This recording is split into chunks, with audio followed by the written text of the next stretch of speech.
Bienvenue dans cette nouvelle revue de moi-même, Raph Laurent-Duc. Cette fois-ci, un petit two-pack Micromasters Decepticons de la gamme Earthrise de Treasure Warfare Cybertron, qui sont Bomb Shock et Growl, qui est un petit two-pack que j'attendais vraiment avec beaucoup d'impatience. Alors pour ce qui est du packaging, ça respecte la gamme précédente qui était les Siege, Takara Tomy, Generation, Transformer, Hasbro 8 ans et plus.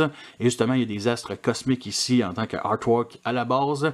Et bien entendu, l'artwork principal, on a ici les deux personnages en mode alternatif avec derrière Aaron Rocks qui est un Autobot et ici il monte quelques arbres, donc il se bat dans une forêt. Ils sont en train de tirer pour défendre Aaron Rocks, un Autobot un peu bizarre, mais pourquoi pas. Orlando il montre les deux modes, le nombre d'étapes, et ici qui se promène sur Aaron Rocks qui est un Autobot qui se transforme en base, donc lui il aime vraiment le concept Robot in Disguise.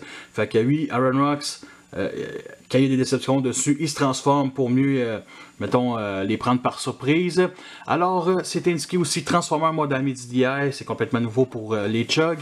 Et ici, c'est indiqué qu'ils font partie du quatrième de cette gamme-là. Et bien entendu, le nom de cette équipe-là, c'est Patrouille Militaire.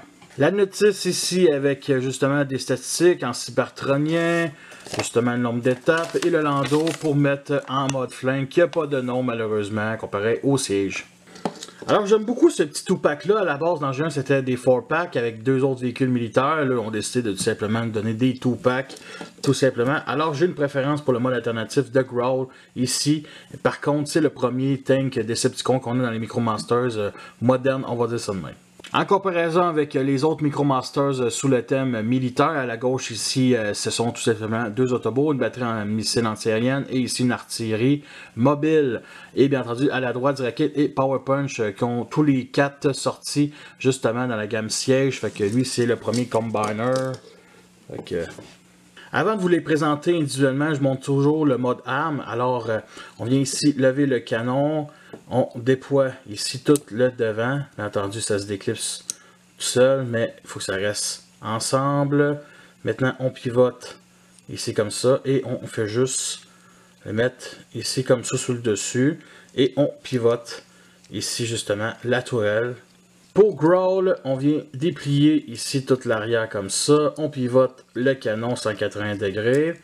On lève ici toute cette partie-là. Et vous voyez ici ce mini peg-là, ça va venir s'installer ici justement dans ce trou-là. Comme ça, pour que ça soit droit, genre, mettons. Et bien entendu, on lève ici le petit peg 5 mm. Comme ça, droit. Et on vient installer ici comme ça. Et on peut venir l'installer dans la main de ici Astrotrain de classe Leader, qui est mon seul Decepticon Earthrise ou Siege, c'est le Siege là, tout simplement. Alors bien entendu le canon il n'est pas fait pour un Deluxe, je vous le montre pas avec un Deluxe, fait qu'il est parfait pour un classe voyageur. C'est gros, le look est très massif, c'est pas les modes les plus intéressants. Il y a peut-être ici le creux qui me fait pas tant que ça triper, mais au moins ça tient comparé à d'autres guns. Fait qu'on a ici des endroits pour mettre des effets laser. Comme ça, et bien entendu ceux de Jetfire sur le dessus, comme ça. Et c'est quand même pas si pire.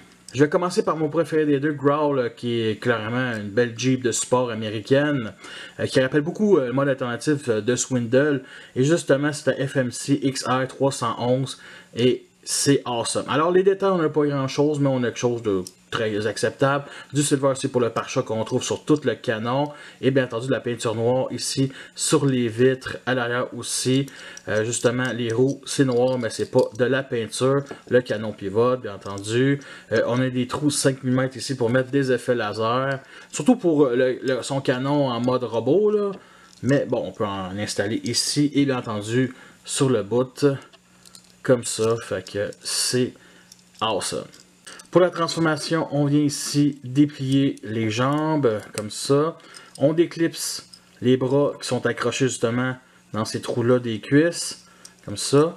On déclipse le canon, on lève ici et la partie du milieu ici va se mettre ici dans la fente. Fait qu'on doit reculer ici le devant, et bien entendu le clipser.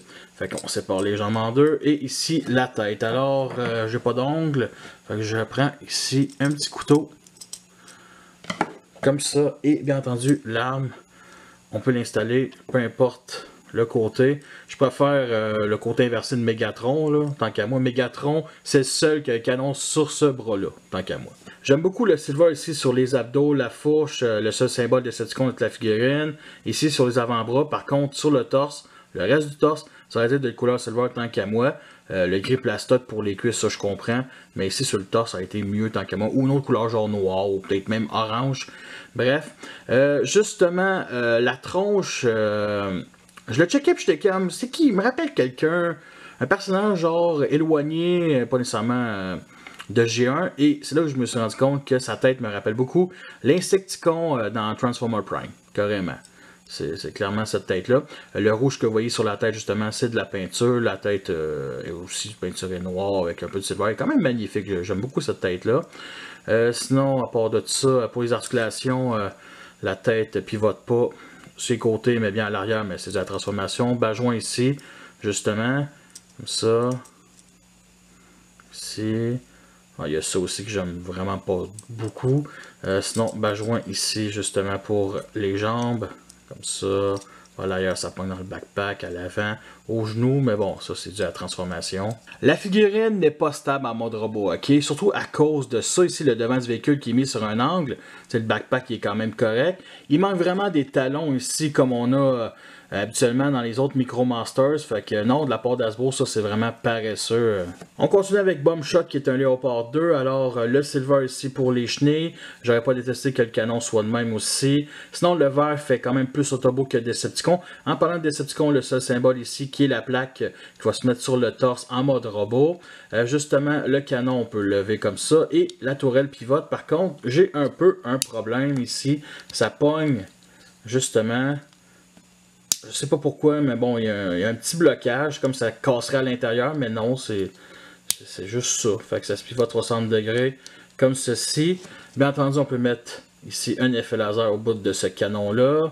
C'est nice. On peut en mettre un ici dans le trou 5 mètres à l'arrière, comme ça, un genre de booster.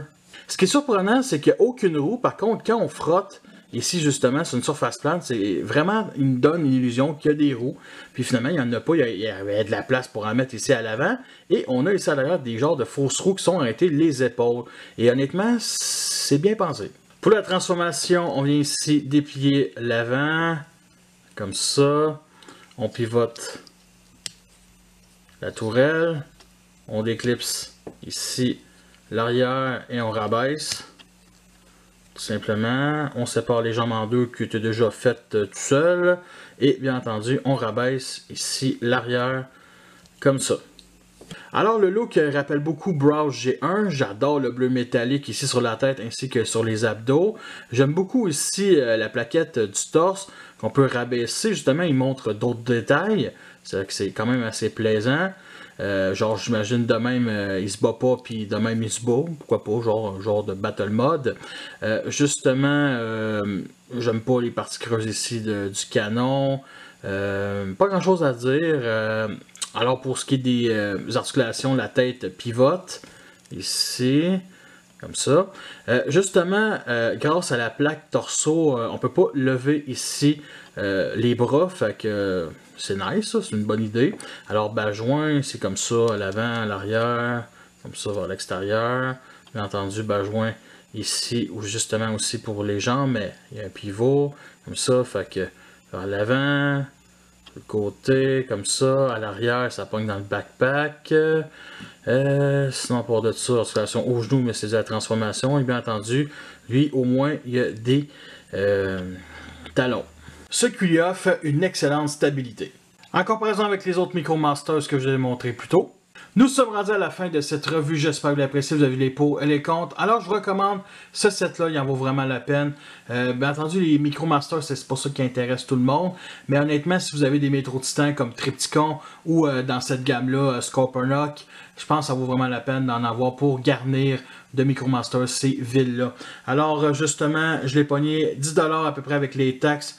À mon Toys R Us, en spécial, achète-en un et reçoit le deuxième justement à moitié prix. Fait que justement, la revue des Hot Rod Patrol va débarquer sur ma chaîne. Alors la qualité de plastique, c'est la même chose que les MicroMaster Siege, vraiment la même chose. C'est autant léger.